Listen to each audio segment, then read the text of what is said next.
May we invite the President, together with Transportation Secretary Vince Dizon, Mindanao Development Authority Secretary Leo Magno, Special Assistant to the President Tonio Ernesto Lagdameo Jr., PPA General Manager J. Daniel Santiago to lead the unveiling of the Balingon Port Expansion Project Marker.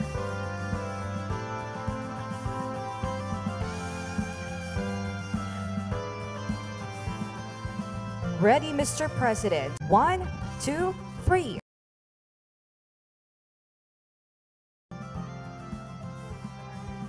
The marker read as follows. The construction of Port Operations Building at the Port of Balingon enhances comfort, safety, and operational efficiency. This landmark development strengthens the port's capacity to accommodate growing number of local and foreign tourists, contributing to the economic progress of the province. Thank you, Mr. President.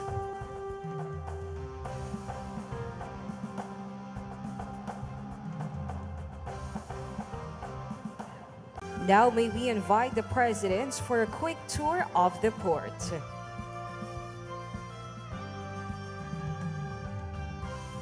The newly constructed Port Operations Building of the Balingon Port occupies a total floor area of 3,082.50 square meters.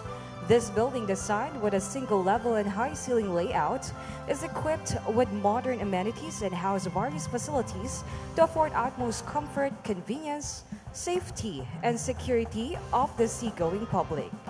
These facilities include the following: ticketing booth,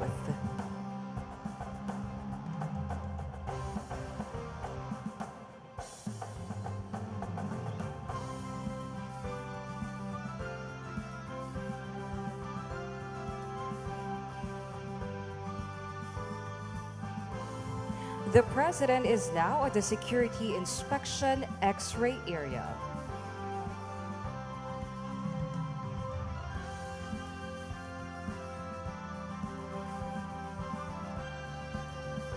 Once again, ladies and gentlemen, the President of the Republic of the Philippines, His Excellency President Ferdinand R. Marcos Jr.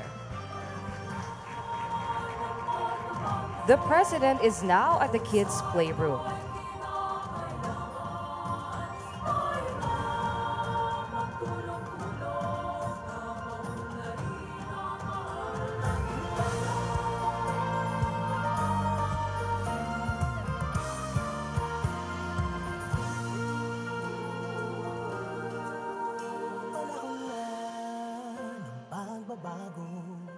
Dahil sa ito ay kinakailangan tayo na magtulong-tulong, napaon na rin ang mahal natin. The President is now at the prayer rooms.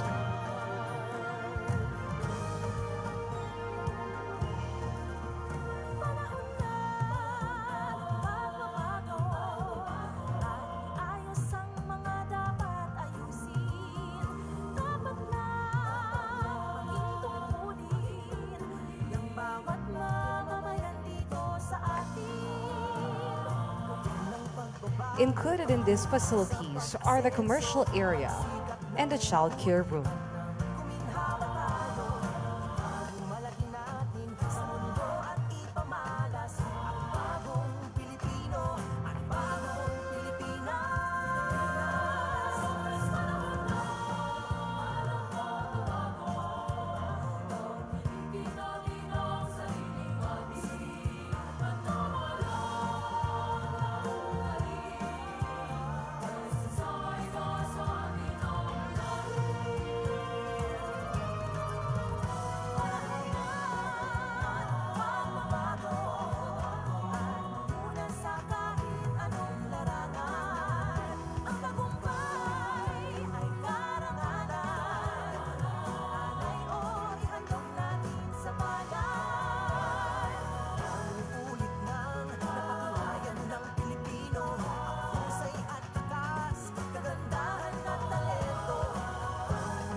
We can also see the boarding gate. That ends our tour of the Balingon Port Expansion Project. Once again, ladies and gentlemen, the President of the Republic of the Philippines, His Excellency Ferdinand R. Marcos Jr.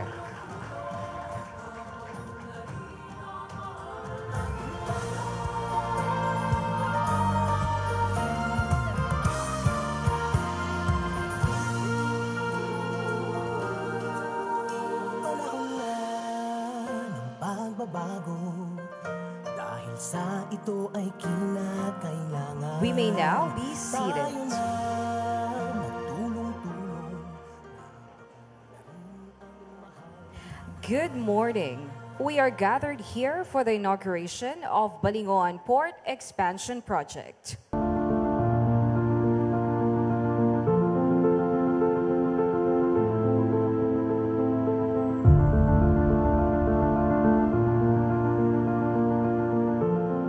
Sa unang panahon, maliit itong pier namin. Ang ako yung nabantayan din ni Dapita sa una, puro pagyud kahoy ang pantalan niya mubo. Pag pumupunta ako ng Camiguin, mahirapan nga sumakay kasi konti lang yung barko. Ilan po sa mga challenge po namin bilang as regular passenger po is masikip na passenger pag peak season po. So sobrang sikip po doon sa loob. Tapos may iba po na nakatayo lang kasi na naubusan po ng upuan.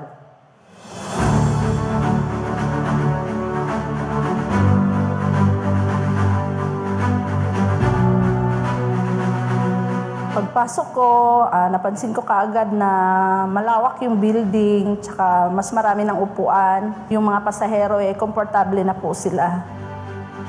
Maganda na po at saka maluwag. Komportable na po yung mga pasahero na papuntang Camiguin.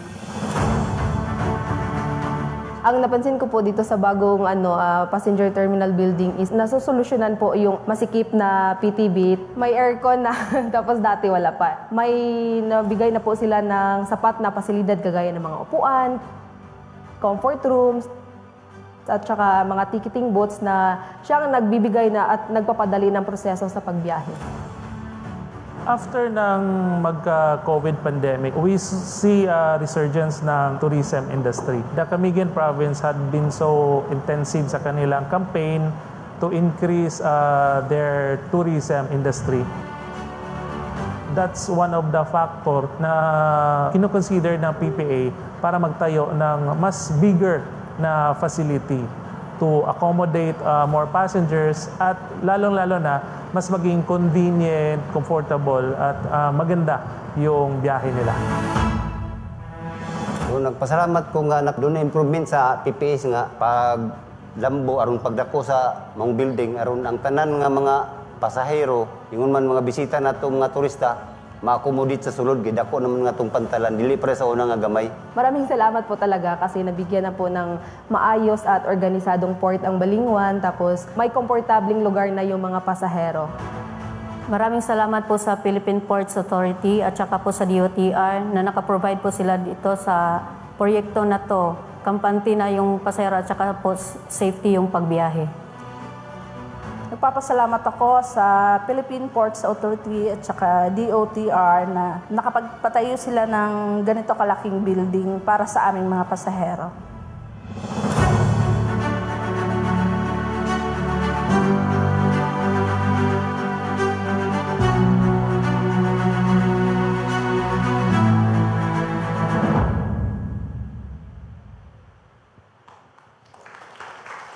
May we recall once again Transportation Secretary Vince Dizon to introduce our guest of honor and keynote speaker. Again, ladies and gentlemen, we would like to thank the President. And ladies and gentlemen, I have the honor of introducing the President of the Republic of the Philippines, President Ferdinand Marcos Jr.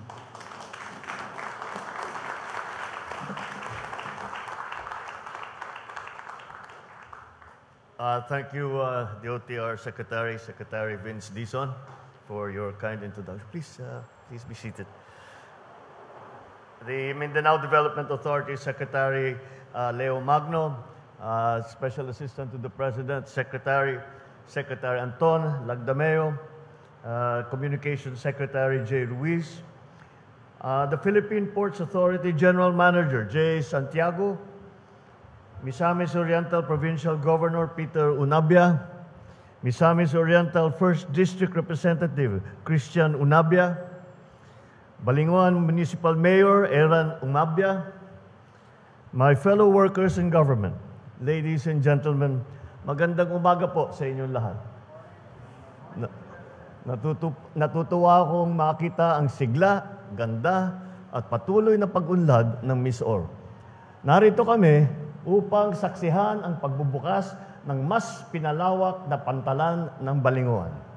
Ang proyektong ito ay bunga ng pagsisikap ng DOTR at ng PPA, Philippine Ports Authority.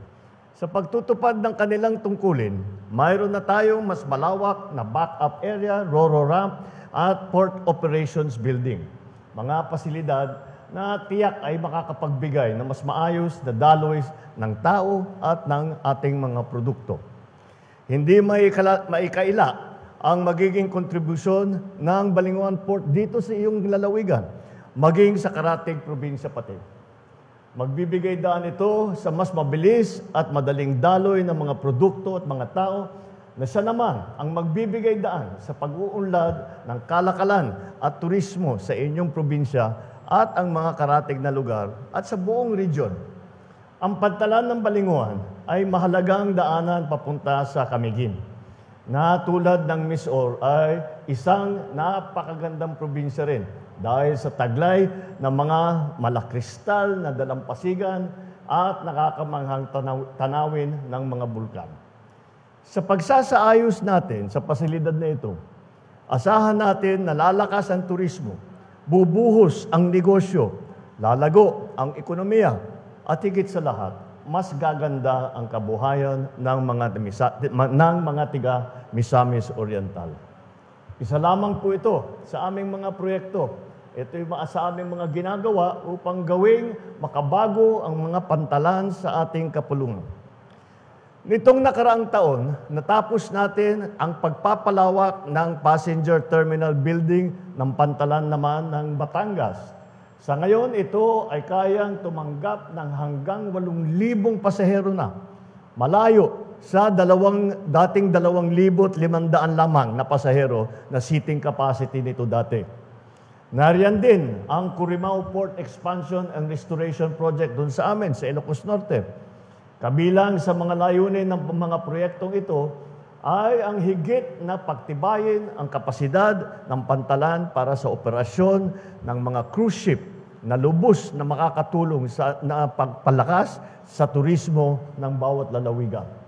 Sa Visayas naman, sinimulan na natin ang pagtatayo ng New Cebu International Container Port. Ang pantalang ito ay magpapabilis pa sa daloy ng mga kalakalan sa gitnang bahagi ng ating bansa. Kasalukuyan din natin, ipinapatupad ang Ormoc Port Expansion Project sa Leyte na inaasahang magbibigay ng dagdag na kapasidad para sa paggalaw ng mga tao at produkto sa Eastern Visayas naman. At dito po sa Mindanao, bukod sa Balinguan, mayroon ding Plaridel Port Expansion Improvement Project sa Misamis Occidental. Kasalukuyan natin itong ipinapatupad upang mapalakas ang inter-island connectivity sa region na ito. Ang lahat ng ito ay naglalayong mapaunlad ang ating mga pantalan at mapabuti ang karanasan ng bawat Pilipino. Higit sa pagiging daanan tungo sa mga sentro ng kalakalan, negosyo at turismo, ang mga pantalan ay isa ring mahalagang tulay tungo sa kaunlaran ng ating bansa. Dito nagtatagpo ang mga tao. Dito dumadaan ang ating mga produkto. Dito nagkakaroon ng oportunidad ang mga kababayan nating maabot ang mas malawak na merkado para umasenso sa buhay. Kapag naisaayos natin ang ating mga pasilidad at infrastruktura, asahan natin na lalakas ang turismo, bubuhos ang negosyo, lalago ang ekonomiya, higit sa lahat, gaganda ang takbo ng buhay ng bawat Pilipino. Mula Luzon, Visayas, hanggang sa Mindanao, tuloy-tuloy ang ating pagsulong. Mga kababayan, ito po ang diwa ng aming tinatawag na Build Better More. Gumagawa tayo ng mga infrastrukturong may puso para sa ginhawa, seguridad at pag-angat ng ating mga kababayan. Ngunit, hindi lang po ang pagpapalaki ng kapasidad ng mga pantalan ang prioridad natin. Mahalaga rin po na mapanatili ang kaayusan ng mga ito upang masiguro na ligtas, matiwasay at maginhawa ang biyahe ng bawat pasahero. Kaya't pangalagaan natin ito dahil ang mga gusali, pasilidad at infrastruktura ay magtatagal lamang kung may malasakit ang mga gumagamit nito. Alam natin marami pang kailangan gawin upang matupad ang pangakong mas magandang kinabukasan para sa bawat Pilipino. Ngunit hindi naman tayo titigil. Unti-unti, tuloy-tuloy, makakarating tayo doon. Mga kababayan, ipagdiwang natin ang araw na ito. Isang makabuluhang hakbang pasulong para sa mas maginhawa, mas maayos, at mas maaasahang biyahe para sa bawat Pilipino. Maraming salamat po. Mabuhay ang Balingoan, mabuhay ang bagong Pilipinas. Magandang umaga po sa inyo lahat. Thank you, Mr. President.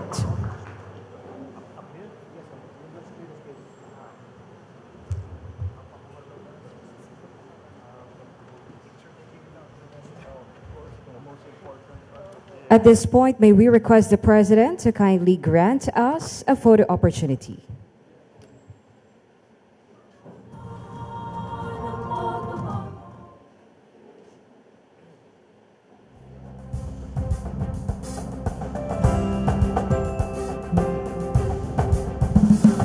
May we call on stage a DOTR and PPA official. Thank you. Please exit to your 1, 2,